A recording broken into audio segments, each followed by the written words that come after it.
दोस्तों, क्या आपको पता है कि आजकल बरसात के दिनों में हम खाने पीने की चीज़ें या तली हुई चीज़ों को 4-5 घंटे के लिए रखें या बिना बरसात के कोई चीज़ 2-4 दिन के लिए स्टोर करके रखें, तो हम इन्हें एयर कंटेनर जार या बंद डिब्बों में बंद करके क्यों रखते हैं? खाने पीने की चीज़ें जैसे दूध, पनीर, अंडा, मछली, अखरोट, बादाम, मूंगफली, नारियल या तली हुई चीज़ों को बाहर रखने से, उनमें नमी आने से ये सारी चीज़ें ख़राब क्यों हो जाती है? दोस्तों, क्या आपको पता है कि लोहे पर जंग क्यों लगता है, जिससे हमारे घरों में लोहे के बहुत से सामान या अन्य धातुओं के बहुत से सामान ख़राब हो जाते हैं। हमारे घरों में मम्मी की ज्वेलरी, चांदी वगैरह ख़राब होने से वह काली क्यों पड़ जाती है? क्या आपको पता है जिस तरह सभी ऑयल बोतल में आते हैं, उसी तरह विटामिन ई बोतल में क्यों नहीं होता? वह कैप्सूल में क्यों आता है? यदि आप इन सभी चीज़ों के जवाब ढूंढना चाहते हो कि हमारे आसपास ये सभी घटनाएं क्यों हो रही है, तो ये वीडियो आपके लिए बहुत हेल्पफुल है, क्योंकि इस वीडियो में मैं आपको इन सभी घटनाओं के कारण बताऊंगी और साथ ही इनसे बचने के उपाय भी बताऊंगी। और दोस्तों, अगर आप 10th क्लास में हो या आपके घर में, रिलेशन में या कोई फ्रेंड्स 10th क्लास में हैं, तो उनके लिए यह वीडियो बहुत इम्पोर्टेंट है, क्योंकि साइंस के NCERT की बुक के फर्स्ट चैप्टर को मैं इन 2 टॉपिक संचारण और विकृत गंधिता के साथ कंप्लीट करने वाली हूँ। बच्चों, ये दोनों ही टॉपिक आपके बोर्ड एग्ज़ाम के लिए मोस्ट इम्पॉर्टेंट है, इसलिए वीडियो को स्किप किए बिना ध्यान से समझना। तो हेलो दोस्तों, वीडियो स्टार्ट करने से पहले मैं स्वागत करती हूँ आपका NJ एक्सपर्ट क्लासेस में। यहाँ पर आपको किताबी कीड़ा ना बनाकर आपके सिलेबस से रिलेटेड सब कुछ बहुत ही प्रैक्टिकली तरीके से और रियल लाइफ के एग्जाम्पल से समझाया जाता है, जिससे आपको पता चले कि हमारी पढ़ाई का हमारे जीवन में क्या महत्व है और आप किताबों को रटने के बजाय समझ कर उनको याद कर सको। ओके, हमारा फर्स्ट टॉपिक है संचारण। इंग्लिश में इसे कोरोजन बोला जाता है। इसकी परिभाषा है, जब कोई धातु अपने आसपास अम्ल, आर्द्रता आदि के संपर्क में आती है, तब ये संक्षारित होती है और इस प्रक्रिया को संचारण कहते हैं। उदाहरण, लोहे पर जंग लगना, चांदी के ऊपर काली परत चढ़ना व तांबे के ऊपर हरी परत चढ़ना आदि। देखो बच्चों, ये बहुत इजी है। जब कोई धातु मतलब कोई भी मेटल जैसे लोहा, तांबा, पीतल, सोना, चांदी, ये सभी धातुएं हैं। थर्ड चैप्टर में मैं आपको धातु अधातु डिटेल में समझाऊंगी। और अम्ल कहते हैं ऐसी चीज़ें जिनमें थोड़ा सा भी खारापन या खट्टापन होता है, वह सभी अम्ल में आते हैं।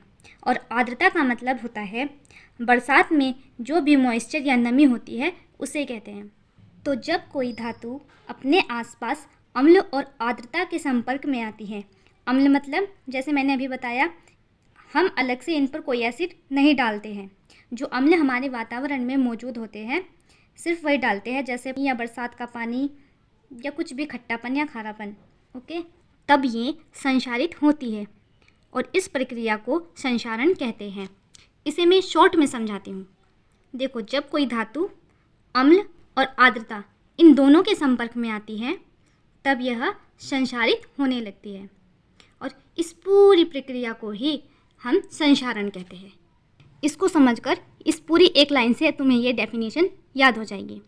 इसके उदाहरण हैं, जैसे लोहे पर जंग क्यों लगता है? जब वह अम्ल या नमी, मौसम में जो नमी होती है, उसके संपर्क में आता है तो उस पर जंग लगता है। किसके कारण लगता है? संचारण या कोरोजन के कारण। इसी तरह जब चांदी अम्ल और आर्द्रता के संपर्क में आती है तो वह काली पड़ जाती है। इसी तरह जब पीतल अम्ल आर्द्रता के संपर्क में आता है तो उसके ऊपर भी हरी परत चढ़ जाती है। इसी तरह और अन्य धातुएं भी संचारण के कारण ही खराब होती हैं। तो अब पता चला हमारी सारी धातुएं किस वजह से खराब होती है? संचारण के कारण खराब होती है। जिससे ये सभी धातुएं खराब ना हो, इसके लिए संचारण रोकने के उपाय है। फर्स्ट है, धातु की सतह पर पेंट करके। पेंट करने से हमारी धातुएं ढक जाती हैं, जिससे उनका संपर्क अम्ल और आर्द्रता से नहीं हो पाता। इसी तरह सेकंड एग्जाम्पल है, ग्रीस या तेल लगाकर थर्ड एग्जाम्पल है मिश्र धातु बनाकर। मिश्र धातु किसे कहते हैं? मिश्र धातु जहाँ से हमारी धातुएं बनकर आती है तो वो वहाँ पर ऐसी कोई चीज़ उनमें मिक्स कर देते हैं जिसकी वजह से वह अम्ल और आर्द्रता से खराब नहीं होती, उसे मिश्र धातु कहते हैं। और इसका फोर्थ एग्जाम्पल है विद्युत लेपन करके। विद्युत लेपन में क्या होता है? लोहे व स्टील पर क्रोमियम धातु की परत चढ़ाकर उसको संचालन से मुक्त किया जाता है। ओके बच्चों, इसमें आपको एग्जाम्पल के पर्पज़ से ये सारा याद नहीं करना है, सिर्फ इसको समझकर आपको ये डेफिनेशन याद करनी है, इसके 2-3 उदाहरण याद करने हैं और 2-3 इसके बचाव याद करने हैं। ओके, अब नेक्स्ट टॉपिक है विकृत गंधिता। इंग्लिश में इसे रैंसिडिटी कहते हैं। इसकी परिभाषा है वसायुक्त एवं तेलीय खाद्य सामग्री को जब लंबे समय तक रखा जाता है तो प्रायः उसका उपचयन ऑक्सीकरण हो जाता है एवं उसका स्वाद व गंध बिगड़ जाते हैं, अर्थात वे पदार्थ विकृत गंधी हो जाते हैं। इस घटना को विकृत गंधिता कहते हैं। उदाहरण चिप्स, बिस्किट, नमकीन आदि का खराब होना। वसायुक्त पदार्थ जैसे दूध, पनीर, अंडा, मछली, वनस्पति तेल, अखरोट, बादाम, मूंगफली, नारियल आदि का खराब होना। इस डेफिनेशन को भी मैं इजी मेथड से समझाती हूँ। वसायुक्त पदार्थ जैसे दूध, पनीर, अंडा, मछली, अखरोट, बादाम, मूंगफली, नारियल आदि। और तेलीय खाद्य सामग्री मतलब चिप्स, नमकीन, कचरी, पापड़, पकौड़ी आदि। जब इन दोनों से बनी सामग्रियों को हम लंबे समय तक रखते हैं तो इनका स्वाद और गंध बिगड़ जाते हैं। आजकल बरसात में तो 2-4 घंटे में ही ये ख़राब हो जाते हैं।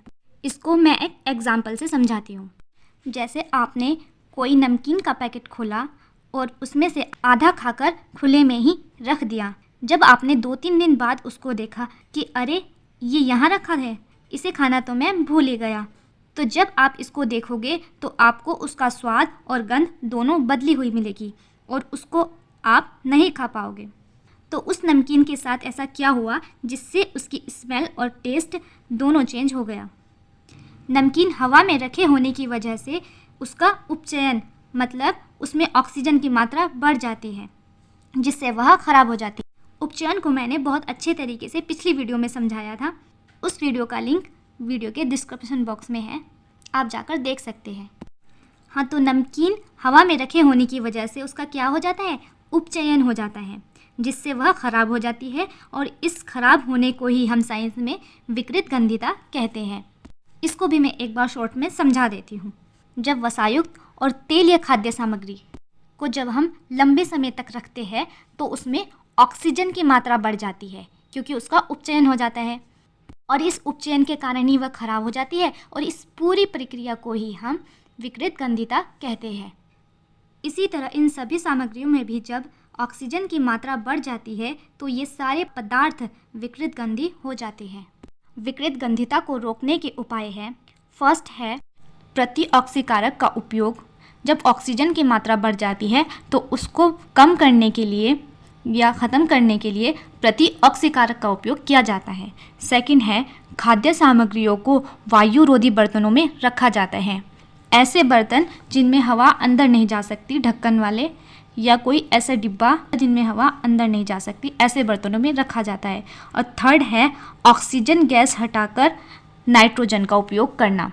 जैसे मार्केट में जितने भी पैकेट आते हैं और हमें लगता है इनमें हवा है और पैकेट खोलते ही वह हवा उड़ जाती है, तो वह कौन सी हवा होती है? वह नाइट्रोजन गैस होती है। वह हवा ऑक्सीडाइज हो जाती है यानी उसका ऑक्सीकरण हो जाता है जिससे वह उड़ जाती है। इसी तरह सभी सामग्रियों में हमें नाइट्रोजन गैस को प्रवाहित करना होता है। और बच्चों, विटामिन ई के ऑयल को भी बोतल में इसीलिए नहीं रखा जाता है क्योंकि वह प्रकृति में स्थायी रूप से नहीं रह सकता है।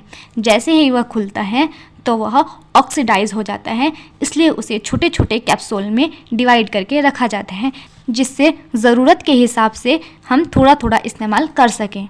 ओके बच्चों, तो कैसी लगी वीडियो? मज़ा आया? इस वीडियो में आपको कोई चीज़ समझ नहीं आई है तो कमेंट बॉक्स में अपनी प्रॉब्लम बताओ, हम आपकी प्रॉब्लम को सॉल्व करने की पूरी कोशिश करेंगे। अगर इस वीडियो में आपको थोड़ी सी भी हेल्प मिली हो तो इसे थम्स अप दें।